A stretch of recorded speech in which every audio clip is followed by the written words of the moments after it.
Good evening. Hey, this is Shareen Clark with the 4E's podcast, and we have our other host, BC in the place to be. How y'all doing out there? Hey. So we're coming to you tonight. We have our guest that is on her way, and her name is Amber Sherman. So tune in with us. She was a PA, but now I believe she's assistant director. So she's from the film and the TV industry. So we're going to have a great time. Right, Brian? We're going to have a great time. And I just want to let everybody know, this is the first time that I'm in my shorts and in my Hawaii shirt on. I'm just chilling out because summer is upon us. Right, Lady Shereen? It sure is. As a matter of fact, I think we just talking the other day, and a couple of your children, or at least your son, went away. He was in Florida this week. Is that correct? Actually, he was in Puerto Rico. Oh, he was in Puerto Rico. Florida was, I think, last month. So, they've been traveling and having fun. Well, it was his birthday. Wow. So he went away for his birthday with, 7 or 8 of his college friends. What? And it just got back on a Saturday. Well, so. I told you I want to go away. So I'm definitely going away in October because I'm going to actually see the Rams. I think they're playing the Detroit Lions in California. All right, Cali. I already got that trip set up. Okay, and awesome. I told you I want to do another trip. I want to do a man's trip, but I haven't planned that yet. Planned it yet. But for our listening audience, next Monday, we're going to be on break. Yes, we're definitely going to be on break. That is the 4th of July weekend. And, some people, they observe it on a Monday because it's falling on a Sunday. Yeah. So get ready to get those grills.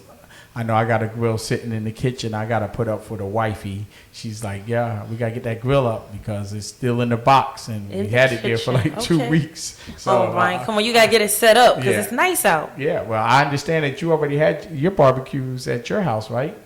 We only did, one? Which actually, wow, somebody said 3. Donnie said 3. I don't remember 3, but okay. Well, you know what? I think, it's not so much just like having people over. Sometimes we just do it for dinner because it's too hot to cook in the kitchen. Well, listen, that still can count. That still can qualify. You're outdoors, you're on the grill, and you're having family. And I think the other day, matter of fact, we were talking, and I was like, Lady Shereen, you still ain't invite me over to your house. And you was like, BC, we're cooking out today. And I was like, I got prior obligations, but I want to be there. So, we got to still link up sometime this summer. I got to come over to the house and see. Absolutely. Because I understand that y'all can throw down on the grill. Is that true? We can. We can. And you know what? Hold up. A lot of people feel like, you can't answer that, because, you going to say that your cooking is good. But you know what? I have someone in here in the studio that, they come over from time to time. So you know what? How was the cooking? How about that?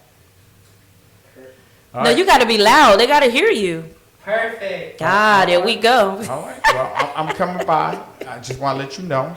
I definitely get down with the chicken. If you got it barbecued, I'm definitely down. Cool. I'm not doing any of the red meat. So if you got that going on, but I'll do them problem. turkey hot dogs. I'll do the turkey. Absolutely. We do patties. turkey. We do chicken. We do Italian chicken sausages. What? Now, I know you said you don't do seafood, so we do throw down on the seafood. Listen, if you got some fish, I'm down. Okay, good. Just we do salmon. We do salmon. Can't do the shellfish. Can't do the shellfish. Okay, so we do that. Yeah. We do the shellfish. But we got you. So now I know what you like. We got you. All right, and you do the corn. Do you actually keep the corn in the wrap? We do. We do it both ways. You do it both ways. Yeah, we do it both ways. Yeah. And then do you have the watermelon?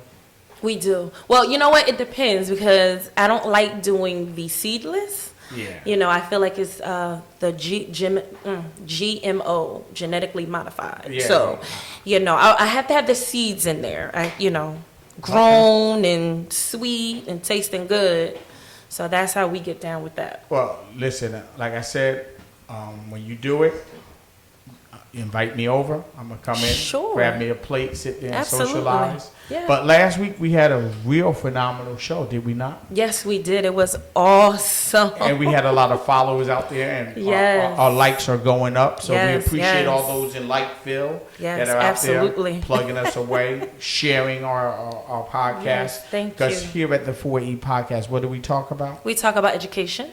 entertainment, empowerment, and enlightenment. Yes. And we want you to come along for the ride because our overall goal is basically to let you become educated through the guests and through our knowledge that we'll share with you every single week. That's right. And I think this is like our 14th? I think 15. See, I keep getting it wrong. I say 14, you say 15. Last time I said 16, I was down at 13. So, but don't worry about it. We're here. And we're here to stay. So we need you to come along and tell friends. And pretty soon we're building our network. That's right. We're building our network, and we, calling people that we already know.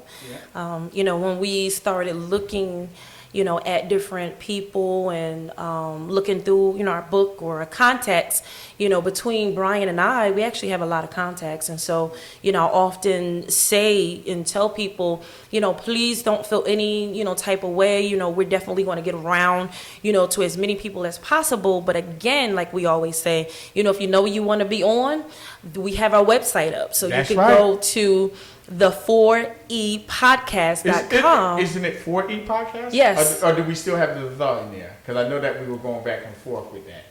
You're right. No, I believe this E is 4E podcast. Right, 4epodcast.com. Don't put that word the in there. Right. I'm sorry, because we did change it. So we made it easier. So it's the number 4, the letter E, podcast.com, and it should be a button that says book. And so you can go there and choose the dates that you want. If you have a problem with it, please let us know. Reach out to me or Brian, and we make sure, that we'll get that fixed if there's a problem. I'm not sure. I know we tried it and it was fine. Right. But, you never know. You have glitches here and there. But yeah, so we're excited, and if there's anyone watching, hello. I see that my son has hit some hearts for us. I see Joe Albita, he's popping on. Yeah. So if there's anybody else that I don't see, thank you so much for tuning in. We're going to have a great show for you on tonight. And if you catch the rewind, if you're not there on live, thank you for popping on and joining in with us. So we have a guest coming on, and what's her name again? Yes, her name is Amber Sherman. And you and Amber go back a little ways. We go back a little bit, not too much, but I met her actually on the set of The Enemy Within, which was in 2018, actually. Yeah. 2018, and we finished up in 2019. That's what's up. Well, yes. With everything opening back up, I mean, Lady Shereen, you might find yourself on another set, Yeah, I might. I actually thought about it before, but COVID, and I just did not want to wear a mask. Those that's some long hours. You're talking 12 plus hours. Wow. But but Amber, she did. So she can, when she gets her, she could talk about that experience, working on set during COVID. I hear you. Yeah.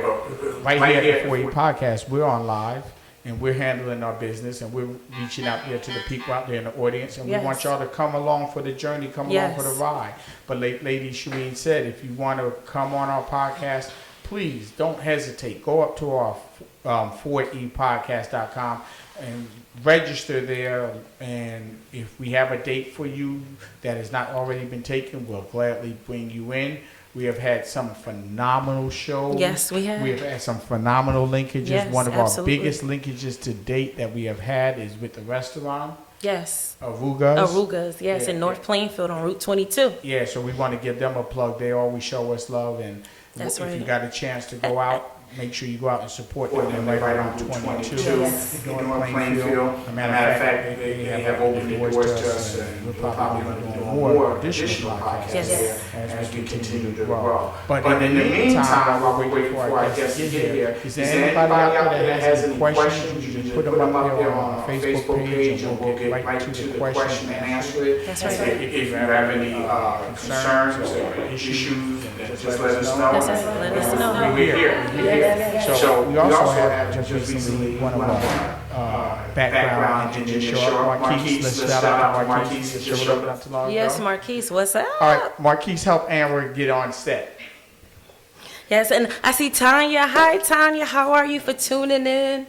Hi, Amber. How are you? I see Amber. She just walked in, so we're going to get her settled and and to get her to come on. And while she does that, she's actually commuting from a far away. Where is she coming from, Lady Shareen? Is she coming from New York, or is she coming from upstate New Jersey? No, from New Jersey. New Jersey. Okay, that's all right. Well, I call it upstate. If you got to get on that highway and the byway, sometimes 78 could be a challenge. You know. Yes. 22 could be a challenge. Yes, and it with can. everything opening up, anything could be a challenge. Absolutely. Now. You never know what you're going to hit. Actually, there's congestion again on the highways and the byways, and they're doing a lot of construction out there. So sometimes we have the best intentions of getting to where we're going, but we don't know. That's and I talked to some other people, and they said that the beaches are all open, and people are going down and getting on the rides and everything's just a good time. Yeah. So why don't you just take the liberty of introducing our guest now that she gets set up. Can you hear us? Yeah. Oh, awesome. All right. Thanks for having me. Thank you for coming. Yes. Yeah, so this is Amber Sherman. And again, Brian asked me how did I meet her. So I met her on the set of The Enemy Within with NBC. And so it was a pleasure, and we had fun working on set. Fun is a way to call that. It was very, very, it was the first season, so it was kind of stressful, but it was really, really great. Absolutely. It was great. Yeah. And also kind of weird because it's shot in the Izod Center, which was like... Right. That was, it was crazy. Yeah, so if do you guys, the Izod Center is like an old stadium, so like they transferred it all over into a studio, which was like mind-blowing. Yeah, it really was mind-blowing. Still using it. Yeah, it was really mind-blowing. I mean, you had... Keaton, which was played by Morris Chestnut. So you had his apartment in there. Then you had, the FBI Hive. FBI Hive, which was cool. And it was awesome. Yes. Hold on one second. It looked like we're having some issues, are we? Okay. So, we was having, a great time on the set. It was awesome. So, Amber, tell us a little bit about yourself. I mean, I understand you are a phenomenal woman, so let that come through in reference to what you're doing. So, tell us a little bit about yourself. Well, I'm originally from Buffalo. I have been in this New York, New Jersey area for about 10 years, I think 9 years, about that. And got my bachelor's in media production, really fancy, went to New Buffalo, and just tried to make the film industry work. But now, I mean, I'm a first assistant director in the independent world, and then earning my days in DGA, Directors Guild of America. So awesome. I'm working on set now. I'm in between gigs right now, which is like this worked perfectly because awesome. I feel like I kept pushing the dates on Shareen. I was like, I can't do it this day. It's okay. My shows kept getting extended, and then other shows. That's a good thing. You were eating. Yeah. I was like working, so I was like, I'm so sorry, Shareen. I want to do this, but No, listen. I understand the long hours and. We did Monday through Friday, so it was a lot because you're working 12 plus hours a day. Yeah. You end up getting like between 60 and 80 hours a week, literally. Yeah. Literally. So you spoke about something that we haven't talked about. You talked about being an independent. Yes. So what does that mean? What does that mean in reference to money? What does that mean in reference to responsibility? What does that mean in reference to what you got to do in reference to your network and dropping cards and all the rest of that? Right. So the independent film industry is when you're really not connected to a studio or some major corporation or someone who's like backing it. You have like private investors or maybe you financed it yourself and you're just really trying to get that movie made and then find a distributor. So it's kind of like you're flying blind as far as where is this movie going to go? Where is it going to land? What is, where is it going to end up? So being a first AD on that, on those types of movies or projects, I mean, for me, they're really exciting because I never know what I'm going to get. I'm always going to work on something different. Right. There's always going to be like different messages, and usually they're better movies in the independent world, because it's not just all about the action or like stunts or big giant. It's like there's a very wholesome message usually that you're just trying to get out to the audience. So. As far as working freelance, it's like you always are keeping in mind who you're going to work for next. Right. What's your next thing? I don't tend to worry about that because you shouldn't have to worry. Don't waste your energy worrying about your next job. Right. That's where I fall. It's definitely going to come. Right. You know, I remember when we finished Enemy Within, and I was asked to do the Wu-Tang Saga. Right. But I'd already had something else. So, you know, I asked her, I said, well, is it full-time or part-time? If it was part-time, I would be able to do it. Right. But she said, no, it's a full-time paper PA. And I was like, oh. Oh, paperwork. Yeah. The infamous paperwork PA. It's like doesn't exist anywhere else in the world. Okay. You got to educate educate our audience. What is the paper PA? Right. What does that mean? Paperwork PA is like it does like I said before, it does not exist anywhere else. Like it's not an LA thing, it's not a Georgia thing. It's specifically to this New Jersey, New York area, where it's like you're processing people's paperwork, lost and found things, damaged items. That's the big one. Your time cards. You're processing people's paychecks. Yeah. Like people are submitting their time cards to you, and it's your job to make sure accounting gets it, it's right, and on time is another thing. Exactly. So you're directly affecting people's money. So yeah, that's a huge responsibility. I haven't been a paperwork. I've trained for a paperwork PA, but I haven't done it yet. But it's a big job. Okay. It's a huge job. Wow. Yeah, that actually would have been my first time doing paper PA. You know, I just do regular set PA, should say. You know, and it's, you know, if that's something that you would like to get into, you know, I would say, you know, it's decent money, but it is a lot of work. Yeah. It's a lot of work. If you don't love it, and if you don't have an end goal, you know, in film, then you should not be torturing yourself those grueling hours as a set PA of any position. No, it's true. You know, because not only are you putting yourself through the grilling, you know, other people are putting you through it as well, you know, because a PA, they're like, oh, you are a PA, so do this, do that, you know, and I feel there's so much in that, too, because, you know, people take their bad day out on you. Yeah. Their ego. You know, it's just like everything falls on the PAs, unfortunately, and it's just like, oh, man. This is true. If there was a hierarchy, is the PA lower than what do you call it, a grip? No. Well, I mean, I would say yes and no, only because like a grip is like their own department. They get paid a lot more. They might be a little bit like they might have. I feel like with production assistants, we're always working when you're rolling, when we're not rolling. Right. Grips are working when they're not rolling. They're setting up the shot. When they're rolling, it's like they're just chilling. Right. I mean, but you know. Are they higher? Yeah, I mean, they have, like, more seniority, but, like, I hate saying it. Like, we're at the bottom of the totem pole, I guess. Set PAs are just at the bottom, unfortunately. Yeah, it's really true. You know, I mean, like I said, you get the, you know, the hard end of the stick, so to say, you know, because they know, you know, that's actually your start. You know, if you want to get into, you know, working on sets, you know, that's how, unless you know someone or, you know, you have some special, you know, experience or whatever, that's your start. Right. Getting your foot in the door. I mean, you know, even if you do know somebody, you're going to start. It's like that knowing that set person, whoever it is, like they're going to be like, oh, put him as a set PA. Right. You just have to start there. Yeah, that's how you get your start in there is as a set PA.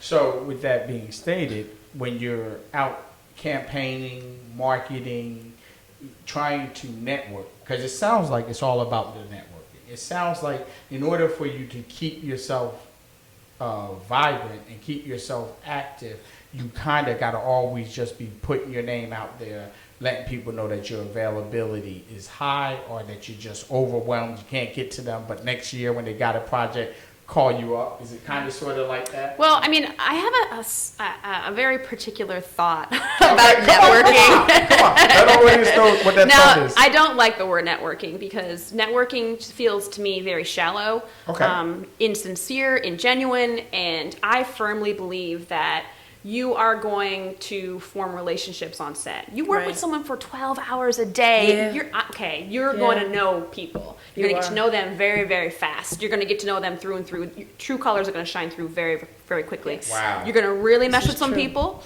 You're going to really love some people. And then you're really going to not like some people. And I always am a firm believer about, you know, find the people that you mesh with well, hone those relationships, get those connections going. Like, me and Shareen, this happened like 3-4 years ago. Yeah. And every now and then we check in with each other. Like, Yeah. hey, what's going on? Oh, I see you're doing this. Like, we're Facebook friends. Yeah. And like 3 years later, we're doing this. Right. How amazing Wow. is that? Absolutely. So it's like, but did I waste time on other people who might have been in our department that I don't really talk to? I don't know what they're doing. Gotcha. Do you know what I mean? So like, Yeah. I'm focused on the people that I connect with. Right. And the stronger your relationships are, the more people will remember you. And when they remember you, they're like, you know what, I want to work with Amber. I want to work with Shareen. Right. You know, it's like, I'm not out It's there to true. network. I'm out there to build relationships because I like people and I like those certain people. So networking, I'm always like, connections, relationships, way, you know, it's way more than that. Yeah. You know, it's all about like the sincere, genuine connection you're going to make with someone on set. Yeah, it This sounds is true. like you really got to be in it, and you just got to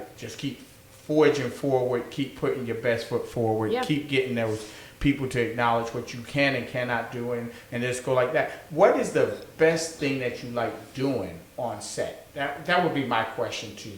And I'm pretty sure the audience probably wants to know, what is the best? Do you like to be behind the camera? Do you like to be on the computer? Do you like to be on script? Do you like to be Right. on design? I mean, stage? in film, since I'm a first assistant director, I love dealing with logistics. I Wow. love figuring out how the hell to make things happen. You know, we have an action scene. There's going to be like some car driving down the road in the middle Right, of things, right. and we have to pretend it's a real accident. Or, you know what I mean? Right. Like figuring out how to make those things happen. Yeah. Logistically, scheduling, making sure it's on time and on budget. Things like that. I love being the problem solver on set. Wow. And that's what ADs do. Is that what Right. they know you as? Exactly. Problem solver? Yeah. Get Amber in here right now. She's business going to card. Problem solver. Yeah. I mean, if I were to sum up what an AD does, assistant director, it's like we problem solve and we figure it out. We figure Yeah. out how to make it work. We figure out how to make that director's vision come to life. Yeah. And it's very, you know, you have to really love what you do, you know, because it could be very hard. It could be tedious, you know, because things happen on set, you know, and Right. they're definitely going to look at you. You know, they're definitely going to look at you. They're going to make sure, you know, that you got it going on pretty much. You know, that things, like you said, is staying on schedule, you know, because time is money and money is time, especially in film Yes. and TV. Literally. Can't waste anybody's money. No, you can't waste the money. So, you know. so in somewhat of a sense, you're always pushing people along Yes, and, yes. and motivating people. And, Yes. and it sounds like you got to have like 5 or 6 mind thoughts going on at one time. Because Right. you got to deal with Yeah. wardrobe, you got to deal with Yeah. timing. A person might only be on set for an hour and a half because they got to get another flight to get to another shoot. You got to deal with that, and then you got to make sure that they have water. That, Yes. that if they Sunscreen, bug spray, like, Right, like they have to have Right. umbrellas. Like. Right. Now, see, some of that comes in with the production assistant. Right. You know, making sure that your actors or the crew have water, you know, because sometimes there's a time where it's just everything is going. It's going, and it's not a lot of time of breaks. Right. You know, so I Hours mean, just fly by. right, it flies They- by, you you don't know, even know. and if you're working, you know, and you're working against daytime, like if you really need to get some shots done before daytime, you know, and I'm sorry, before it gets dark, and you know, before lunchtime, like it's crunch. You gotta do what you gotta do. Yeah. You know, The literally. sun is the 80s worst enemy. Yeah. The sun. Yeah. It could be the other way around Yeah. too. That you might have to get that night shot. No, done it's before the true. sun I have been in this That's true. scenario. I have been in this scenario. That's true. We had a late call and we were there. I was like, all right, it's 5 a.m. They're like, sun's coming up at 5:30. Like, Right. honestly, I've been in that scenario where like, okay, we only have enough nighttime. Right. We only have enough nighttime where like the sun is about to come Yeah, up. We have yeah. to do this. We have to do it. Yeah, So that do, happens. do you do a lot of your shooting here in New Jersey, or are you open to wherever they say, listen, we gotta shoot in Philadelphia. Can you get there in 2.5 hours? Are you there? Well, usually I come into play way before we start shooting. So Okay. that's one Right. thing. I mean, I've shot in Rochester, I've shot in Buffalo. I'm doing a feature down in Georgia next. awesome. And then I'm going to be in South Carolina. I mean, Are you at that Awesome, big awesome. studio? What's that guy's name? That big studio that he put out there? Tyler Perry. No. I mean, I don't know. We're someplace in Norcross. I don't know the studio I knew his name. name. I just was messing. No. No. I mean, it's like one of the places I gotta like make sure I hit up because I want to Right. see. Like he built like a whole friggin' Right, like right. yeah, I gotta like, see it. Universal. I would love to see it Right. too, literally. Yeah, Yeah. I have to. Well, I think Lady Shareen and I, as we build our podcast, we're going to make a trip down there and maybe meet Tyler Perry and ask Absolutely. him, give us some hints, because we've been doing this. This is, I think, our 15th week, I think, that we've been doing. That's 15 amazing. episodes. Yeah, and actually, we got to fix the numbers, through Facebook because it comes with the same one. Don't highlight your mistakes. It's fine. No one notices but you. That's You'll be right. amazed at how That's many things right, that people Amber. just don't notice certain That's so things. true. I mean, running beyond film school and certain things are online, like no one notices. That's right. Yes. So my question to you is, how much of what you do today was actually taught in the classroom? If I were being for real, I'd be like literally nothing. Literally nothing. Like Nothing? no, that's why I started Beyond Film School, because like when I got on set, it's like you're just like in the dark. You have no idea how to do certain things or why you're not getting hired or how to call it out, and there's so many things that just never is addressed in school. Like, and I didn't go to a film school. I went to like a student school. It was just like a media production program, looked like an art program, where it's like, I had a few classes that address filmmaking and, producing and editing. And like, I got like some of the practical skills that I wanted, but like being on an actual film set, nothing. Wow. I have a slight different experiences. I went to Montclair State University, and a lot of those professors, they literally work in the industry. That's Yes, You want professors who are actually working in the industry, you do. because there's so many schools, big schools. I'm not saying any names, but big schools out there. Their professors have literally never stepped on set. Right. How are you teaching filmmaking? Yeah. How are you doing film 101, documentary 101? Yeah. If they've never been on a film set, if they've actually never done anything, and it's for me, that's a very frustrating point that is in the film. Film school education, where it's like, it's that's just true. so, you're paying so much money. I have no idea how much you paid for Montclair State. I imagine a lot cheaper than NYU, Yeah. USC, Columbia. They're thousands of dollars, and they're just like, This is true. Yeah. just saying. No, it's true. And then, we're talking about working on set, whether it's a film or TV, you do have to, step on that set knowing at least the basics. At least the basics, because if they say, hey, I need a hot brick, you're like, what's that? So many people don't know what a hot brick is. What is a hot brick? Hot brick is your walkie battery, and it being hot, it means it's fully charged. Right. Cold brick is a dead battery. A dead battery. See, Absolutely. people just don't know. Right. That's like that film set lingo that you have to like, just You crack need to open a know book that. and be like, hey, this is what I need to know before you step on set. And that's not this taught is in the true. textbook? Nope. No. No, that part, no. I will admit to that, no. I did not know what But someone that probably was. told you. Maybe your professor. Yes. Yes. Yes. And two, I learned very quick. Yeah. I learned very quick. I'm very observative. So I said, oh, that's what happened. Okay, got you. Right. I get your hot brick. Right. Like, what was that again? Okay, yes. And actually, though, when we worked, on the set together, I like how they actually, showed us, especially when I came in, because sometimes you don't know how different people work, different crews are totally different, but, I made sure that I had like 2 and 3, and on my waist. And I said, yeah, I got your brick right here, and, there's certain things that you do that will set you apart from other PAs or other crew members. There's things that you need to be done already. You have to be above. Before they even ask you, you got to be like, yep, I got it. Anticipation. Right here. Anticipating what is needed. Not Where's that asking. script? It's already here. Yeah, I got it in my Literally, pocket. I got a you pair of have to have slides. it. I got a call sheet. I got it in my pocket. Yeah, like, you yes. have it. Because they will ask you. Where's that water? Right. Yeah. Right. Yeah. They will ask you. Trust me. They will ask you, and you gotta be ready. Boom, boom, boom, boom. Here you go. Yeah. But like, oh, I like her or him. They love that. When you can do that, they love it.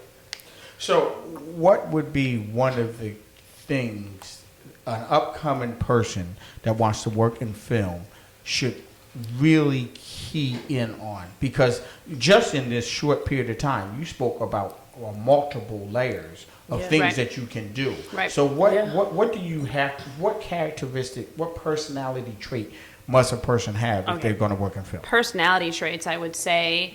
I mean, I think the first thing before I jump into personality traits is like, you have to know yourself. Knowing yourself is a real big key, because when you step on set, you're going to get tested in a lot of different mental areas.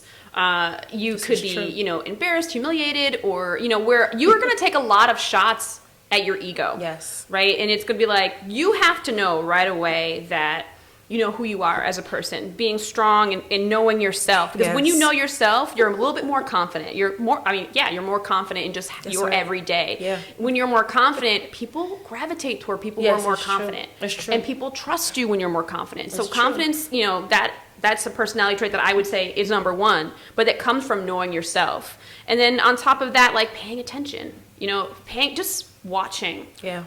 Like absorbing everything that's happening around you, like taking note of like people's faces, who they are, what they're doing, what they're asking other PAs for, like just picking up and like observing all of that stuff. Yeah. So confidence and paying attention are like the top two things I always tell everybody. Yeah. Like if you're trying to make it, just be confident. I mean, everyone likes to say that fake it till you make it stuff.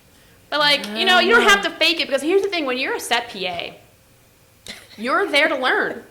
You don't know everything. That's right. You're not supposed to know everything. That's right. You know, so like you're there to learn. You're going to make mistakes. Get comfortable with making mistakes. Yeah, you definitely gonna make mistakes. I made a few. And I guess you gotta humble yourself down to that. When you make a mistake, take it as a learning experience. Exactly. Don't take it as a person, because somebody might. A simple mistake is not having somebody's water there. That person may be very aggressive towards you, where another person will be like, yo, just make sure you have it here the next time I'm here. Yeah, you got to be able to just adapt, like almost in any other thing that you do in life. No, it's true, you know, because each AD is different, you know, and some are very stern and hard, you know, and some are a little laid back, you know, but they still want it done, you know, but, you know, when you got that walkie-talkie on and you're hearing the screams and, like, oh my God, and everybody can hear it now. And your name is, it's like, it's like, okay. Yes, it can be very embarrassing. Trust me. Yeah. So it's like just taking those hits, knowing that you're going to make mistakes. Having confidence that, you know, and then taking something from those mistakes and just admitting when you did something wrong. Right. Because that is, I mean, being a leader, being someone who's going to, because eventually when you move up in the industry, you're going to be a leader in the industry. Right. Number one things about, you know, likable leaders or a good leader is like the fact that you can just admit a mistake. Right. It's okay. It's true. It's okay to admit mistakes, because people like you a lot more when you're like, you know what, I just messed this thing up. I'm so sorry. Exactly. You know, like that will speak so much for you as a person. Just admitting your mistake and being like, I'm sorry, we're going to fix it next time, or I'll get better or whatever. And sometimes, you know, you're actually doing your job, but, you know, I remember when we were I already know. We were and listen, I was doing my job. I was doing exactly what I was supposed to do. But a person, you know, they got mad and they went back and told, you know, the AD and I don't know who else, you know, and they was like, well, you know, don't do as much, you know, but it's nothing you can do. You know, you're doing your job. And you have to make sure, you know, on set, do you know where key people are at all times? You have to know where they are at all times. Right. Because when they need them, hey, well, I know where they are. This is like the director, the ADs, you have to know. So it sounds like you got to have that sixth sense. You got to kind of just know. You got to know that you know. You got to kind of follow them a little bit, but you can't let them know that you follow them. All right, but there's like always the stalking the director assignment, like, Shareen, follow this person. You're like, what? Like, you're like you have to stalk them. You really do, and some people don't like it. Yeah. So you kind of have to, like, you know, do it on a sneak tip, you know, because that's what happened to me. And it was like, oh, I don't want to, and I'm like, whoa, you know, yeah. Yeah, you have to, like, get that stealth mode. Right. Because I will follow, like, for me, if I ever have to tail a director, like, I won't be like, sometimes I'll joke and be like, I have to stalk you just so you know. And they'll think it's funny. They'll think it's funny. I use my humor in, like, every situation where it's, like, awkward. So you got a little comedy in you, too? No, God. I would always just make it a funny thing. I'm like, you know, I know this is impossible, but you have to do this. Like, you know, I always use my humor. But, like, the director, as long as you can just, like, lighten the situation just a little bit, a little bit to make it a little less awkward. Because, like, they know we have to know where they are. Exactly. They know why we're there. You know, they know that. Because the AD has to always know where the director is because, hey, we're ready to shoot. Or we have something for him to look at or her to look at, you know? Yeah. So. And not just, you know, them, but you also have to know where the cast is. Yes. You have to know where the extras are, you know, because when they want them, you have to go get them just like that. Yeah, they better be there. Yeah, you better know where they are. Yes, you know, and you know, we went through that too sometime on set with, you know, and they would get all the PAs, and they're like, "You're kidding me! Like, you don't know where they at?" And it's like we got to go look for them, and it's like, "Oh my God!" Like, oh my God, yeah. So, is it appropriate that if you want to get onto a set, that you could just go there and ask to like volunteer, or that you could just, you know, how does a person break through if you don't know anybody, but this is something that you love and you don't want to go to school, you just want to actually, you know, be a grip, maybe do some of the other things, maybe doing some of the buggy lugging and all the rest of those things. Can you get on a set that way? Well, that whole method of going to a set, it's kind of like, you know, when you're on a set, there's like sometimes there's security, sometimes it's like very confidential, there's big stars. We can't just have anyone just stroll up to set, because then we're like, who are you? You know, it's like, you know, like, oh, I'm just trying to find the key PA, or I'm just trying to find an AD, and you're like, I'm sorry, we're not hiring anybody. First of all, that method is like, some people might hire you. Okay. Because I know some people who have been hired that way. My friend Ammo, she was on Emmy Within, like, she did that way. Her first, like, she walked up with her hard copy of resume, was like, hey, I'm trying to work as PA. So, I mean, some people have done that. Like, even when you're doing those big shoots in, like, Times Square or, like, on Fifth Avenue or something, like, you just hit up a PA and say, hey, you know, I'm just trying to find some work. And sometimes it might work out. How about being an extra? Can you go in that way? Yeah, of course. And then I'll tell you right now, of course. Hey, we got our extras and we need you, and we're going to be shooting here. Come on set. Yes. And if you have this character and we like what we see, then we'll put you in as an extra. I'm just trying to help people out there. That is a way to get in, because if you, I mean, I will tell you guys right now, if you want to be an extra or background person, like Central Casting, submit your profile on Central Casting, get on a set, and then start talking to the background PAs. Like, hey, you know what, I'm background today, but like, I'm really trying to be a set PA. Right, absolutely. So that is another way. Also, like, volunteering on small projects, like film challenges, like those free things that you might have on a weekend, building your resume a little bit, going on Facebook groups to find jobs. Like, that is not how I got in. I got in a very weird way. So when I got to New York City, here comes the story. When I got to New York, I lived in the Bronx, and I found out about, like, New York 411, which I believe Variety bought it now. So, like, it's variety411.com now. Okay. And what it is a directory of, like, everyone who works in the New York film area. Is it like Bill something? Like, for artists that want to learn how to sing, I mean, get booked? There's like a place that you can go to and put your resume up on, like, a bill. I mean, there's a bunch of those, but 411 is just the, like, you'll have a name, their position, phone number, email. Okay. And I went through, like, every first AD, second AD, and production coordinator or whatever, and I emailed thousands of people. Wow. I wasn't about to call them because I'm a little introverted. I'm like not hopping on the phone with anybody. But I emailed probably thousands and thousands of people. Okay. And then one day I got an email back from, her name is Tibby. I recently looked up this email. I was like, I know I still have it. And I found it, and I was like, I never remember the name. So her name is Tibby. Okay. And she's like, okay, Amber, this is what you're going to do. You're going to go to this address. It was like something Washington Street in Lower Manhattan. You're going to go in the offices. You're going to take your resume. You're going to go upstairs. But you have to get past the guard. Say that you're on for the show. You got to get past the guard. And I was like, I'm going to go to a random address. I'm going to, of course, why not? You know, I'm like, great. I had no film experience. In New York. Yeah. So, like, right. So you were a little nervous to say that. So I was like, okay, great. So the next day, I get my little blazer on, I get my little resume hardcover folder, all my resume stuff in it, and I'm like, I get out of my car, I'm like, okay, the building exists. That's the first step. I'm like, the building's actually there. Okay. Do you know what I mean? Because it could be a prank. Who knows? I didn't waste my money coming in. Right. So then I walk up to the door, I'm like, oh my God, it's locked, whatever, and then it opens. I was like, God, I'm like, the door's open. And then we get into the door, and the security guard is there, just like she said.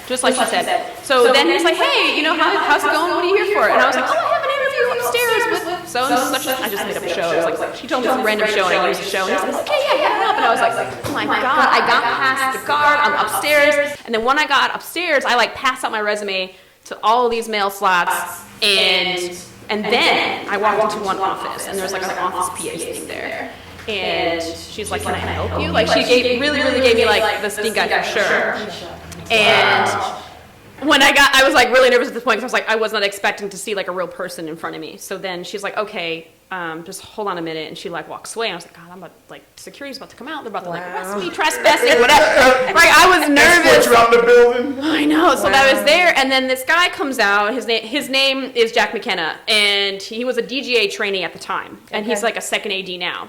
And he comes out and he goes, oh, how's it going? What's your name? What are you looking for? And I was like, here's my resume.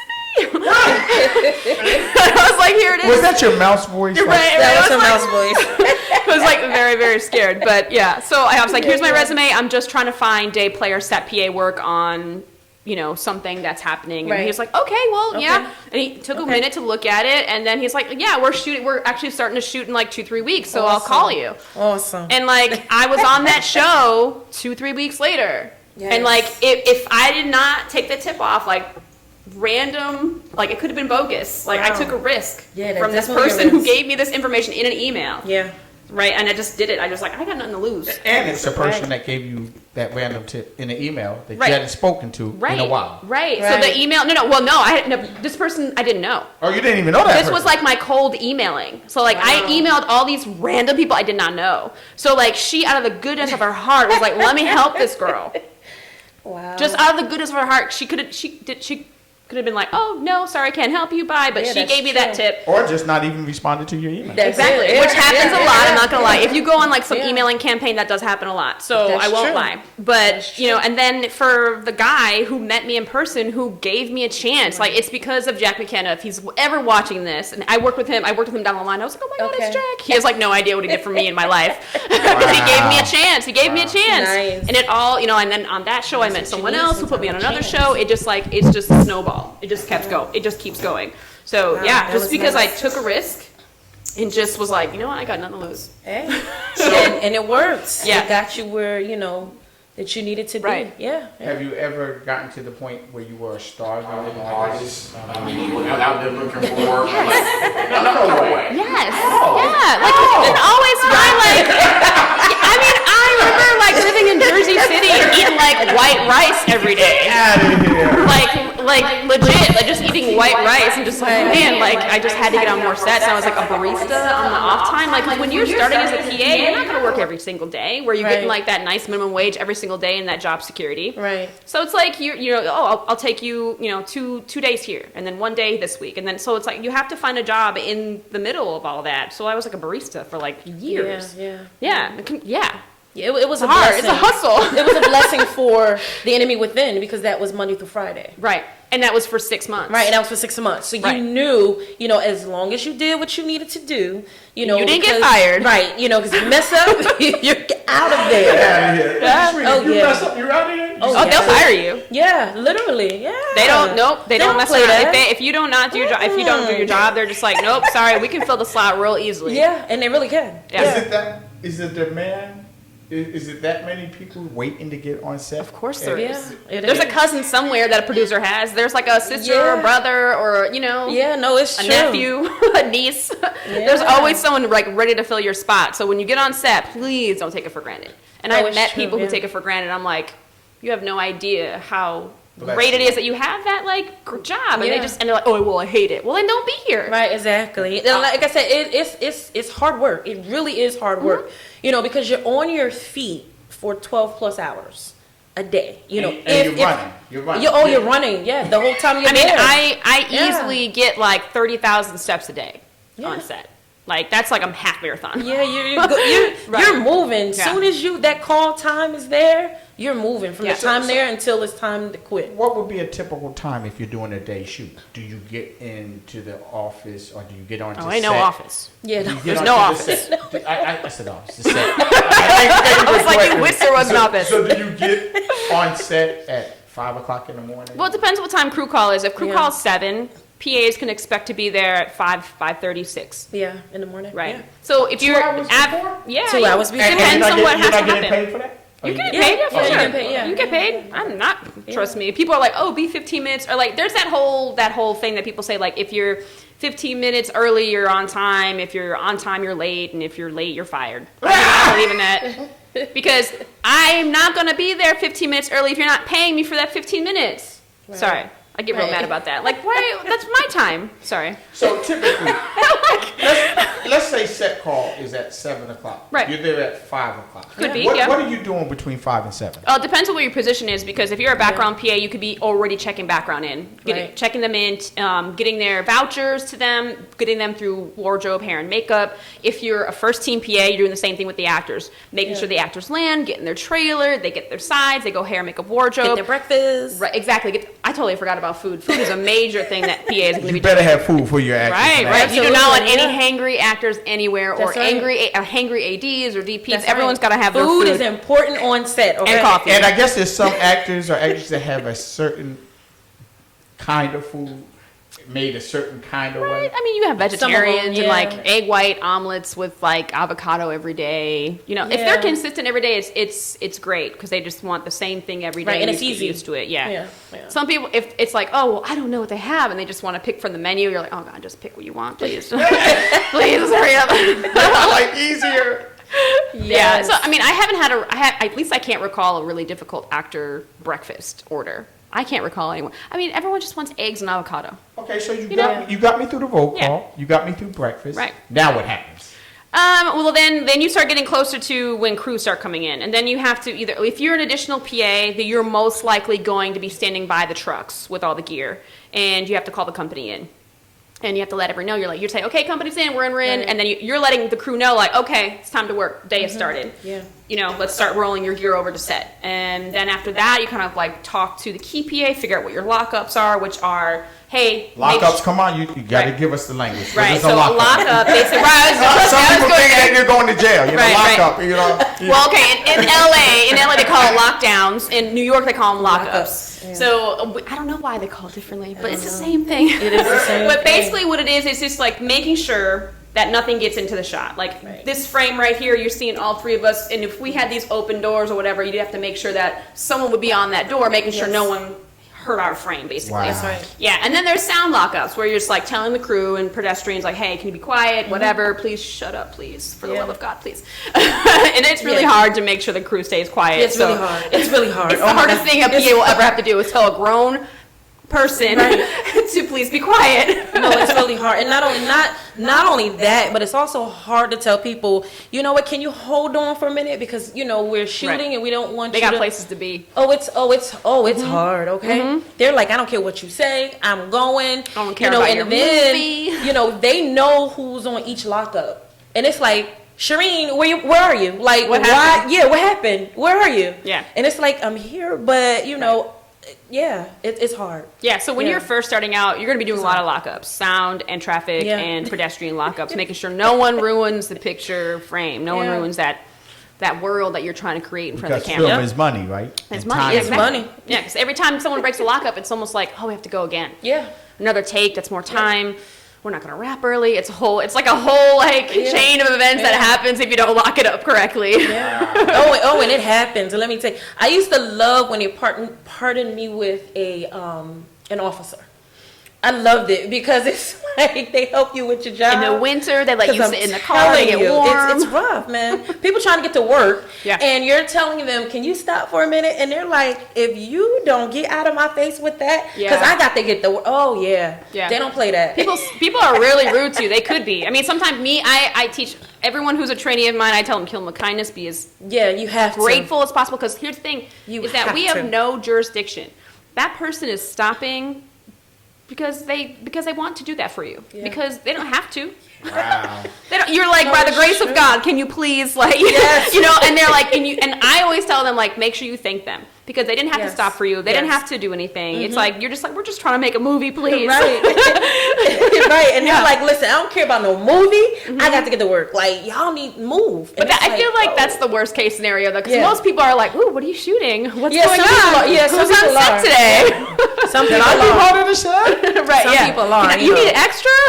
I'm ready for my close-up. Yeah. Like, I get that all the time. I swear to God, I get that all the time. Yeah, some people are, but we had some hard ones. Oh my gosh! Yeah. Just, in certain places, we had some hard ones. Okay. And I think the other worst time is when we had to get in the elevators. Oh, yeah. And don't let nobody come on this floor. Right. And it's just like, are Right. you kidding me? Elevators. Oh, that was annoying. I said, get me out of this elevator. Right, and you're in we there sit for like 8 hours. Yes, you're in there for like a whole day. What? What are you doing? Like Oh elevator my watching? God. Yeah, so like, you know how elevators Yeah. beep?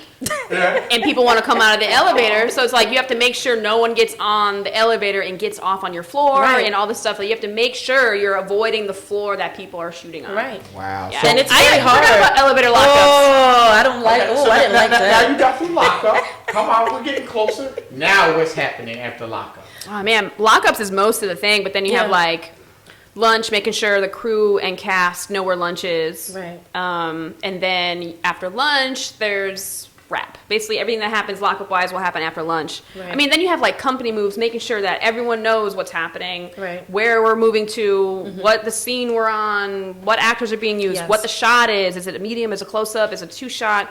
And then when you get to wrap, when you actually get to call martini the last shot of the Yeah, day, you're so happy. it's the sweetest word everyone You're so ever hears. happy. Yeah, martini is like, oh yes. Is You're so martini happy. actually the drink, or is martini just what you label? Yeah, it so at I the end of the forget day?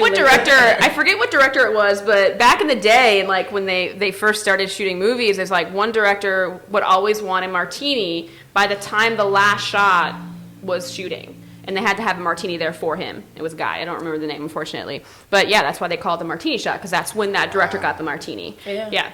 So that's like, celebrate. Let's go. Let's have Yeah. a drink. You're happy hour. That's that's the last shot, and it's time Yeah. to go home. Yeah. And it's just like, yes. But then you have everyone starts to like load in back into the trucks and load their gear and pack it up or whatever. But then set PAs are like getting out times, getting paperwork. Yeah, so you're not finished yet. You're signing out background. You're signing out cast. You know, you're like wrapping it all up, and then you have to take the paperwork to the paperwork PA and make sure everyone is like either sometimes with Enemy Within we had to like get everyone on a city bus or city vans Right, to yeah, get we from did. New Jersey to New York. Yes, so we did. it's a lot of things Yes. happening. Like, We crew did. may be done. Director, Yeah, but first we- AD yeah. is in his car, her car at like 7:05, and you wrapped at 7. Like everyone Yeah. else is like still working. So you started at 5. What typically on a busy set? Oh, wow. Like the set you're talking Right. about, where it was a 6-month set. What time would your days be? I mean, if- 5 in if- the morning until what time at night? Right. So 5 in the morning, we'll say 5:30. Then I would say if you wrapped in 12 hours, if you got your 12 hours of shooting, you wrapped at 7, and a PA could not be done until 8:30. Right. And then what time are you back the next And day? that to me, that's a short day. Right. You know, Yes. because That's a short day. you go overtime, and there were days when we worked 14, 16 hours. Right. And then what time are you back the next day? Probably. I mean, if they wrapped in 12 hours, then you're probably back in at 5 a.m. again. Yeah. 5 or 6. Yeah. If Absolutely. they go over 12 hours, that's when they have to like keep pushing the call later and later. Right. Like, oh, well, because with union rules, people have a certain amount of turnaround rest time. Yeah. So they're owed 10 hours of rest. Or actors because of SAG, their union, They they have get to. 12 hours turnaround. So it's like if they wrap on set at 7, then they can't be in hair and makeup until 7. Right. So guess what? That's another job that you're responsible for. Right. Making sure that everything moves along Yeah, smoothly. exactly. Because if you got to Yeah. get a 40-hour weekend, you got to get a 40-hour weekend. Right. And you can't be pushing it to 60. Exactly. You have to Right. make sure you keep getting on time because Right. if you keep pushing it, it just makes it worse and worse as the week goes on. Yeah, it does. Yeah. it does. It really does. And it's just like Then you you're get into later and overnights and you're like, oh, God, like- yeah. The later it is, the worse. Yeah. Even though if you're not a morning person, it's worse too because it's like, oh, I don't feel like getting up. Right. But when we had to do a late one, and I'm like, you know what? The late is even worse. Yeah. Because I think we got home. What was it? 4 or I 5, forgot 6 what- in the morning. Yeah. Yeah. I got home like 4 in the morning. Yeah. And the thing about it, But you it wouldn't was have to be back at cold. 5. It was cold. Well, no. Then you Not would in be that pushed. case, no. You would You be would like be starting pushed. at noon or something like that. Yeah. Wow. Yeah. Still. Yeah, a quick still. turnaround. Yeah. Yeah. But don't let it be cold though. There was some nights it was freezing. I'm like, oh. Yeah. I'm like, I don't know if I can do this. Yeah. Yeah, it's cold. It's Battling the freezing. elements when you're working on set is it's a whole other like thing in That's a itself. beast. That's a beast. And That's why I like to say New York is a little like we're a little bit tougher as far as the film Yeah. scene goes because Yeah. we're dealing with like crazy rain, snow, Yeah. crazy cold, Hot. right? Yeah. And extreme 100 hot, exactly. degrees. Right. Yeah, and you're Summertime. out there. And you're out there. You're out Mosquitoes. there. Oh God. You're out there for hours. You're out there in those elements Right. for hours if it needs to be. Yeah. But out of all of the things that I've heard you say, there's a real underlying current that you love what you do. I love it. I would take this. I would take the toughest 18-hour day, 19-hour day over a 9 to 5 office job every day. I love it because it's something different every day. There's different people. And plus, like I said before, how you get to know people really well. And that's something I love. It's like, I'm going to know if I like you or not in the first interaction that I have with someone. Yeah. And then I'm like, okay, this is my person right here. And once I know that, it's like, it just makes work better. Right. You get really close relationships with people on set. That's what I love about it. Yeah. Something different, and then the people. Yeah, it's true. I just got to ask her a question because she's very bouncy. She's very energetic. Did you play basketball, softball when you were in high school? What did you do? No, I was a swimmer. You were a swimmer? Yeah, I was a swimmer, and I was a runner. There was some athleticism. You just got that energy. No, I was a swimmer, and then I was a rower for a couple years, and then I've been a runner. Yeah. Wow. Yeah. Wow. And just to, change this up just a little bit. How was it working on set during COVID? Oh, man. I mean, first of all, testing every day. Wow. Testing every day, sometimes twice a day. Oh, wow. Face masks, which masks, I'm fine. They could stay, as far as I'm concerned. I can wear masks. Because here's the thing. I got you. Because on set, it's if someone has a cold, everyone has the cold. Yeah. I'm okay with wearing a mask every day. The face shield, though, that thing is over your face, you're sweating, and it's 10 degrees out, and you're why am I sweating? It's just so much happening here with the face shield, and I don't like the face shield. But, testing every day, and then making sure it's kind of hard to stay 6 feet away from people when you're working in film. Yeah, exactly. It's hard. Yeah, really hard. So I think those are the major things, testing schedule and coming in on my day off if I have to test. But I get paid to get tested, which is awesome. Right. If it's my day off. If it's not my day off, then it's my regular work day or whatever. Yeah. Gotcha. But we had a doctor on that was on a couple of weeks. Yeah, I've seen a little bit of that, and I was like, oh man, I was talking about COVID. So we share what we share, but right. The energy that you bring, the knowledge that you have, for a young person again trying to break in, you just gotta have passion. You gotta have desire. You can't give up. You can't give up. You just can't give up because some people get so discouraged. And let me tell you, if failure is not your friend, rejection is not your friend, don't embark in this industry. Wow. Yeah. Because you really have to get used to being told, no, I can't, we can't do this, or you can't work on my set. True. It's don't give up. Just know that you have what it takes to make it. Just knowing that, you know what, it's going to happen. It's going to happen. Yeah, That's what I truly believe in. Because, I would have not gotten this far if I just was I'm just going to quit. Yeah. And there was days that I guess, because the phone didn't ring, the email didn't occur. I was eating that white rice at home. In Jersey City. Yes, in Jersey City Heights. And I was in my little apartment. And I was I'm starving. But I just was, and then and there are certain things I've learned along the way. And, because I had no contacts, because I just didn't have anyone I knew in the industry. And everything I learned, I was there has to be someone like me, just flying blind. And that's why I started the videos, because I was I want to help people the way I wish I was helped. Right. Because there was like nothing when I first started. There was like no videos out there, no articles about like, oh, this is what you should do to be a better PA or how to get jobs. Yeah, that's true. Like, and it's hard. It's not easy. So she gave herself a plug. She slipped that in. I did. Yeah. But it worked out. It was like really organic. Yes. So talk about that. That's why you started the film. Yeah, no, that's why I started Beyond Film School. But like, I mean, I started out because being in media production, I just like started making videos on YouTube. It would have been like, oh, I had a certain topic to talk about. It didn't necessarily have to be about film. But I just started making YouTube videos. And then I started talking about film, about the things I started learning, and then those videos did really well. So I was like, oh, maybe there's just people out there who just really do want this information. Absolutely, yeah. You know, I started out thinking like maybe some people want to know, but then I got confirmation, validation that yes, there are other people out there who are like me. And then I just started making those videos. But where do they go to see those videos? Oh, on Beyond Film School. BeyondFilmSchool.com. Beyond Film School. BeyondFilmSchool.com. Yeah, all my videos are there, and then YouTube, you just type in Beyond Film School. And how do they like you? How do they follow you? How do they share? Oh yeah, so I'm really active. I'm really active on Instagram. Like people, if you have any questions, you can email me at beyondfilmschool.com. You can like at Gmail, beyondfilmschool@gmail. Like all the like Instagram, Beyond Film School. I answer everyone's question because I feel like it is. If I can help someone, I just feel like I've done my job. Mm-hmm. Absolutely. You know? So there's a certain kind of reward that comes in that because you had to go through the trials and tribulations where, you know, you got the break, but there was a lot of times when you didn't know when the break was coming. Right. So it sounds like you just got to have fortitude. You had to have longevity, You have to have endurance. Yeah. You have to be that swimmer. You're Like, right. you have to be that person on the crew. Exactly. You know, with the oar in the boat in the water at the same time. Right, Don't be on your right. own time. You gotta follow the. Exactly. Yeah. I like analogies. As you You're right. Yeah, and then you know, because sometimes people think that it's really easy, you know, because I've heard someone say, oh, I want to be a producer or I want to be a director. And you can, like, you know, if you're working on your own stuff.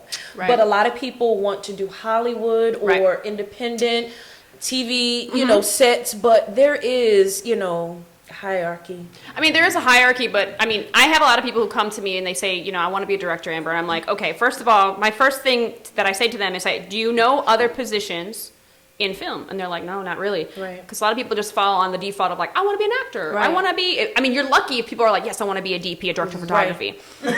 Because they don't know all the positions that are available in the film world. And there's a lot. That's usually the first thing. Yeah, that's the There's first a thing I lot. say to them. But I'm like, if you really want to be a storyteller, you really want to be a director, you really want to be a filmmaker, then, you know, you got to start making small projects. That's right. You got to start with short films Yeah. because you need to build your reel because ain't nobody going to hire you if you have nothing Right. And to you just show wanna that you come are a in director. Right. As a producer. I tell director. everyone, if you really want to be a writer, if you really want to be a producer, like start working on small projects and just keep getting bigger and bigger as you go. Yes. While, you know, I would say while working on set as a PA. Right. Like Exactly. weekends, like take your time off in May or something and then make your short film or your Right. feature film or write your thing or whatever.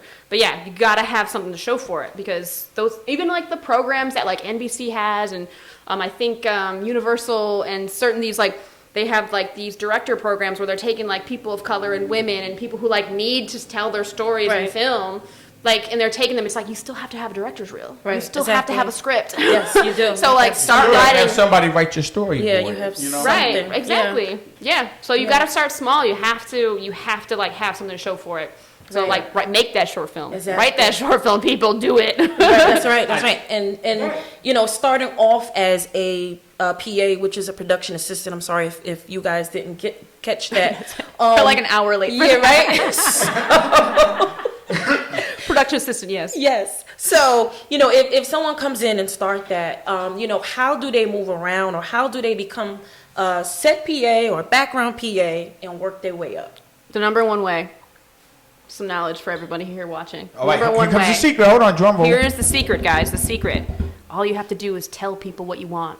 Right. I'm not kidding. Talk to people. Yeah, this is true. Tell people what your goals are. What are you trying to do? Like right now, like I'm getting into the DGA. I'm about to submit my book to become Awesome. a union AD, and awesome. I just have That's no big. idea how. That's big. Trust me, putting that book together That's is big. ooh, it's like 600 days of being a set PA to get to Wow. enter the DGA That's as an AD. It's huge. yeah, it's huge. So That's huge. I'm putting that together, but that's the thing is that like.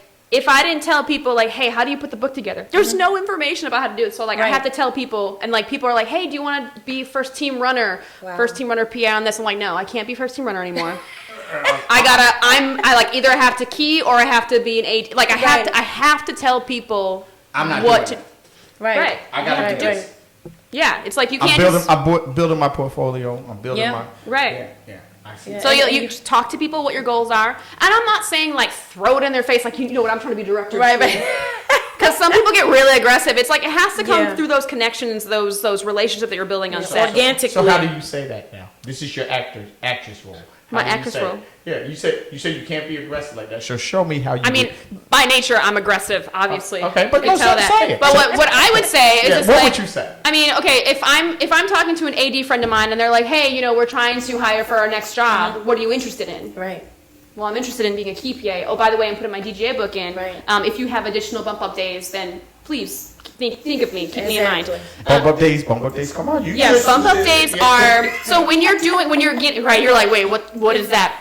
So bump up days are when you're a set PA and you have your DGA book in and you're eligible to be a DGA AD on union shows, then the bump up day is like your main job is key PA, right? The bump up day is like you're getting bumped up to be an additional AD. Right. So like you're more responsibility, a lot more pay. A lot more pay. A lot more pay. It's just like they're just giving you like that nice resume, like that responsibility, that position. So it's like a bump up. So it's like a union book as a carpenter. You have to have so many hours in. Yeah, and right. those Yeah, hours, exactly. Those Yeah. hours lead to being certified. Right. with certification. Yeah, there's a safety certification too for AD. It's just like it's a whole bunch of stuff. Yeah, so it's amazing. It's huge. It's big. I mean, and then like she said, from being a set PA or background PA to an AD, like that's even if you're trying to be in other departments, right? Like I know a paperwork PA. Well, gosh, she left the show that I was on, because I worked on the Equalizer. I was the first team PA for Equalizer. And she was our paperwork PA, and she left in February. And we're like, what's going on, JoJo? Where are you going? And she's like, I got a writer's assistant job. And we're like, what? And I asked her, I was like, how did you get it? She's like, well, on the last job I did, I was at the rap party. And she's like, I talked to everyone I knew, and I told them what I want to do. And that's what the thing is, like, when you have those chances, like, right, you have that opportunity to talk to people, like, when you're not working, go out to the bar. If they ask you, hey, do you want to go grab drinks? Go out to that rap party, go and do those things, because that's a chance for you to connect further with the people you work with and not worry about the work of the day. So that is something that people are like, oh, but I don't want to go to the bar. Like, well, then if you're not a drinker, you don't have to drink. Right. You can get a seltzer and lime. And that's me. Exactly. Like, I'm not trying to drink all the time. And some people want to invite you out on a Wednesday. Right. I'm like, I'm not trying to drink on I mean, I'll go out, but like I won't drink all the time. Right. But go out.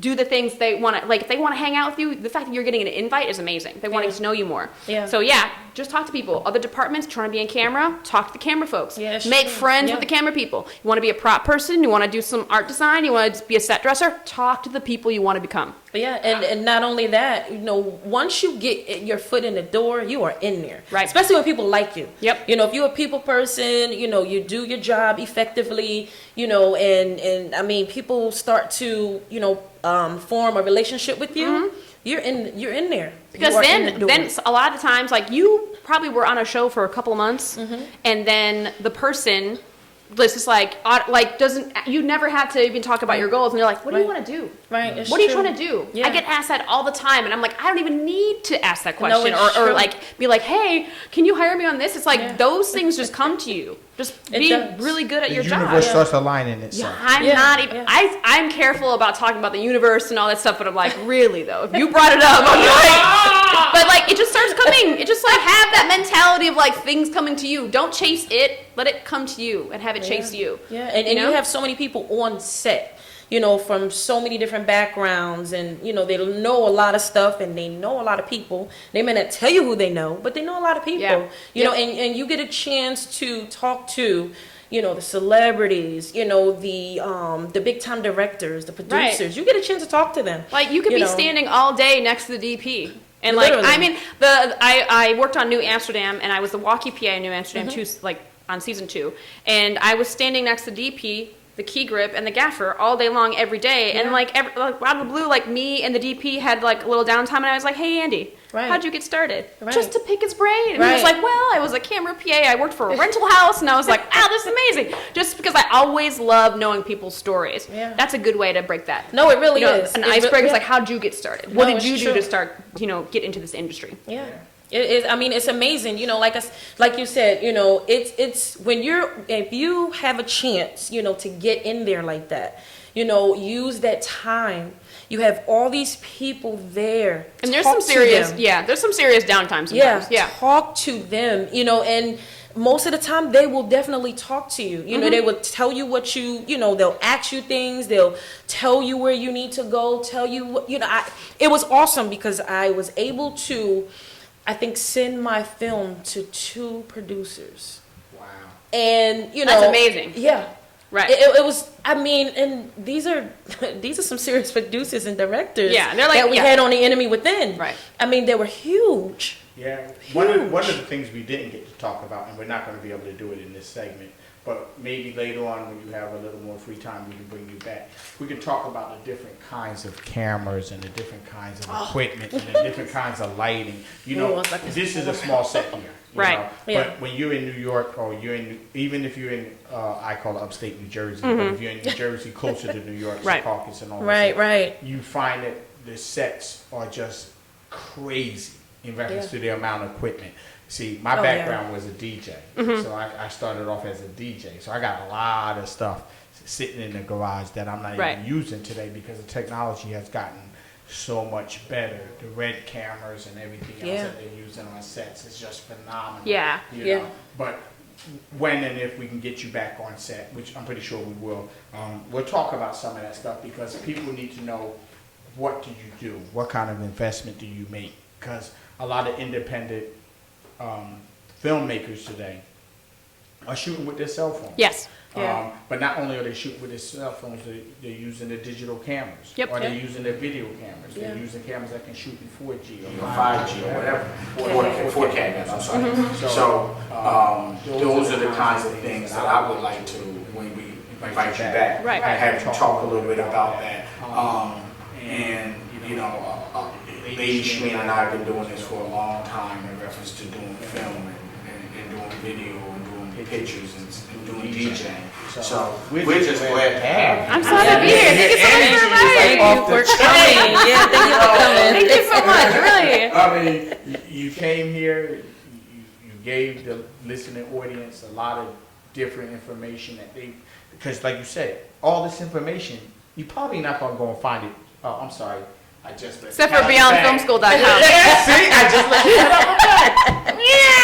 I mean, I have my own set PA training course, but I have a lot of videos that are for free. I have a lot of articles on my website that are for free. That's like just as a resource to just like, where do I even start? I have a ton of stuff about like mistakes that you should avoid as a PA, you know, like things that you should do, like, yeah. And you're giving it away free because I think that's part of your personality. That you know that you can't take this with you. So right. I mean, as a business person running Beyond Film School, when I first started, I really, really wanted to make my set PA training course free, right? It's not free now because people are like, you know, there's like certain things that you don't put value in. Like if you don't charge a certain price, people think it's like not worth taking and stuff like that. And they're like, but I make sure that I have all the things. It's like, if you don't want to take my training course, that's fine. But I have other things. I have other things that were like, people like, you need to charge more for this stuff. You need to charge more. And I'm like, I can't. Because I'm appealing to the person that was like dirt poor starting out in New York. Right. Like I didn't have anything to like, you know, just like on a whim, hey, I'm going to spend $200 on this thing, or I had to save up for it, you know? So it's like, I want to make sure that I'm, I guess, you know, working toward like helping past Amber, you know? So what does that course include? The basic course that a person could take for you. You don't have to tell us the price. They can go on your website and look up that. But what would it include? Is it a 2-day session? Yeah, so it's a weekend. It's 2 days. It's about 12 hours of training. And I broke it up into 2 days because one day it's so much information in just one day. So that's why I added 2 days. It's just digest the information a little bit better. It's a lot. Walkie training. If you don't know anything about the walkie, you're going to learn today. You know what I mean? Like you're going to learn all about the walkie, how to talk on the walkie, how to do lockups, paperwork you see on set, what to expect as a set PA, who's your boss, how to get jobs, where to look for jobs, how to keep getting hired for jobs, your resume. I critique everyone's resume. And even after then you would get into the private group on Facebook where like I have monthly Zoom meetings. So it's like you can take the training course, but like I want to make sure that I'm there for my trainees month after month. Lady Shareen, I think she's telling us that we're missing something. We can train people how to get onto their how to set up a set. I mean that's another step up. That's what I'm saying. But I wanted to chime in. You mentioned the walkies. Yeah. You know, and it's very important. The walkies are very important. It's an extension of you. Yeah, it really is. And not only that, you know, I remember one experience with the walkies, you know, because sometimes, I guess, what is it, air that get blocks in there and you can't hear nothing. Yeah. Okay. And you're just like, oh, my surveillance is broken. And then you're just like, oh, I have to buy a new one. Right. Yep. And not only that, though, but while you're working on set, they're calling you. Right. Yeah. You know, or there's a job that you're supposed to do. Yes. You don't hear you nothing. Can't hear it, And, you know, and they came to me and they said, Shareen, like, What's ring going your on? bell. And listen, you better ring that bell, okay? You don't ring that. Oh man, You better ring that bell. You want to talk about being fired? So I know a PA that was fired because they didn't ring the bell at the exact time that they asked for 2 bells. And I was like, you guys are cheating. And you know what? Wasn't it the? We'll go into it. We'll go into it. So, well, you know, I don't know if this is everywhere, but in the Odds Center, you know, they still have the scoreboard. You know, and they have, is it really a bell there? Is that really a bell? It's like a buzzer. You know the basketball buzzer? It goes, eh. Like, we ring those at the Eyes Center when we were shooting there. Right, we would do that. So, you know, when we get ready to start, you ring the bell because people need to know, oh, we are about to it's game time. Right. So when you start rolling, the first AD will go, okay, let's roll, please, and you ring 3 bells. Ring three three bells bells. means we're rolling. Right. And then the AD will go, okay, we cut. Then you ring 1 bell. Right. So, and I couldn't hear that. Yep. And let me tell you something, you would get in trouble for that. Yep. But because something was wrong with my walkie, I got over. They were like, Shereen, ring. And I'm like, I can hear you. Right. And so that kind of helped me. And I think too, you know, my personality and, you know, that didn't happen all the time. So I guess, you know, they kind of overlooked that because I'm telling you, this stuff is serious on set. You mean to tell me they don't play. you had some credibility built into I had the to. bank. I must have. And you went into the withdrawal from it. Because I'm telling you, listen, they would yell at you make, too. yes. Like you would get yelled at. That's a very important component. Wow. You know, especially like I said at the Eyes Center. It's very important. Like you have to ring those buzzards. Seriously, it's important. It's a special case because where we have the sets built is like on the concert floor, right? And it's huge. So it's like if you have construction making noise like all the way across the arena, right? You can hear it. Yeah, it's really bad in that area. Like they should stop shooting there. But that's where they shot Equalizer. So yeah. Oh, so you were there on Equalizer? Yeah. They're still going to be there next season, allegedly. I have no idea if I'm going back to the Equalizer, but Queen is amazing. Just saying. Okay. I'm just going to say it. Queen Latifah's amazing. And she just won the Lifetime Achievement Award last night. And I was like, yes, Queen. Yeah. My wife was calling me, but I was so tired. She said, you got to turn. Awesome. You got to win. But listen, we genuinely enjoy when we can get people that can bring in more knowledge that it's not common knowledge. Right. Your knowledge is definitely not common knowledge. Realistic, the people that work on the set, they experience it. And sometimes, what you're saying, they experience it under fire because it really is no book, even though now you have a book and you have trainings. So if somebody's coming to your course, I sense that there's more than just about film. I sense there's some life experience. Yeah, I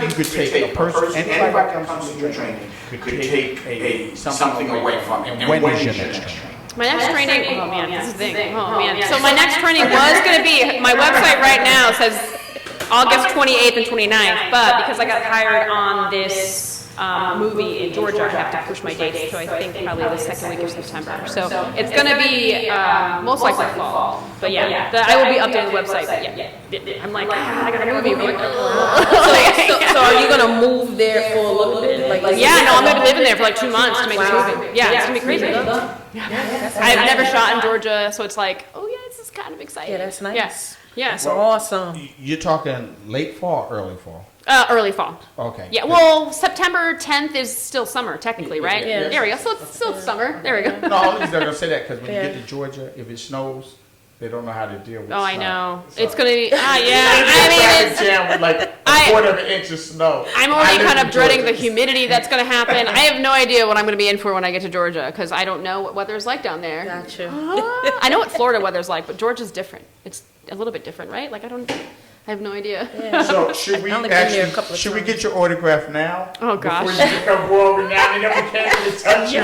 We won't be able to get you on the 4E podcast where we talk about entertainment. Enlightenment. Trust me, like she's got connect. She's got connect. Yeah, I was about to say, I'm like, Amber better not change her number. And I give it to you. Amber's gonna change that number. Exactly. You're gonna have to come to my seminar if you want to get in contact with me. Please call my assistant. I can never imagine that. Like, gosh. Well, I mean, I don't know what else there is to say. I thoroughly enjoy you.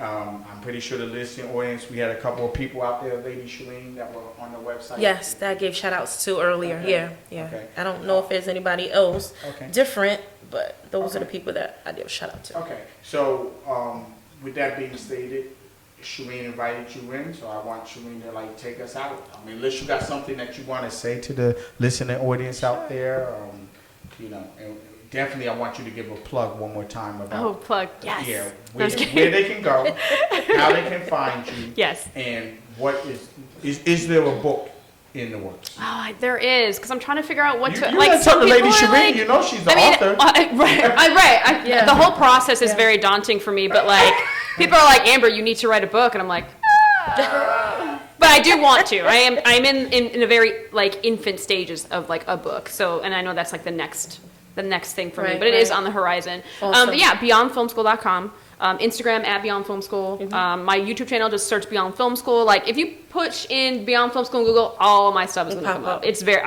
like I've worked so many years to make that happen. It's just like building. But so beyondfilmschool.com. Awesome. And also like if anyone has any questions about film, how to get in, like you can always just DM me or at beyondfilmschool@gmail. Okay. Yeah. And see, Amber, she's been doing it longer than I have, so you know she definitely knows her stuff. Definitely, trust me. Yeah, she knows it. And she helped me on the set when I came on. You know, because everybody's different. You know, you work with so many different people. You know, and each episode is even different too, because you have different directors that come in. You know, and the AD switch. You know, they go back and forth. So yeah, you work with a lot of different people. So. It was amazing. So yes, thank you for coming in. Thank you. You know, for traveling down on this end of New Jersey. Thank you so much. Thanks, and we appreciate it. And you know, I wish you the best. I wish you. You too. You have a lot going on. I know. You're always doing something. I'm like, yo, Shareen, you're an inspiration in itself. Like, what are you talking about? Come on. No, seriously. You know, but you're doing, your thing. Me, yes, it's a little too much, but you know, it's going. The universe only gives you what you can handle. That's it. So we handle it. Exactly. No, it was good to see you because the last time I saw you was 2019 when we finished, right at the end, when we wrapped up. You know, thinking that we would do another season, but they didn't. They were not renewed. Right. I know. Poor Morris Chestnut. He was great. He was great. Yeah. He was awesome. That was my dude. He was awesome. Yeah. I loved it. So yes, we thank you by the way of Facebook, and if you're watching on YouTube, we thank you so much for tuning in. And if you didn't catch it live, we know that you will catch, it because it's still on there. And don't forget our website. You can go to the website and view a lot of our previous episodes, and that is 4epodcast.com.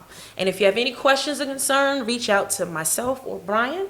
And we will get, in touch with you. If you want to come on, let us know. We are going to get around to inviting people. We're still doing that. So please don't, feel like we forgot you. We're coming around. It's a lot of people. So we thank you. And again, thank you, Amber, for coming in. Yes. Thank you so much. Thank you. And good night, everybody. Thank you for watching. Good night, everyone.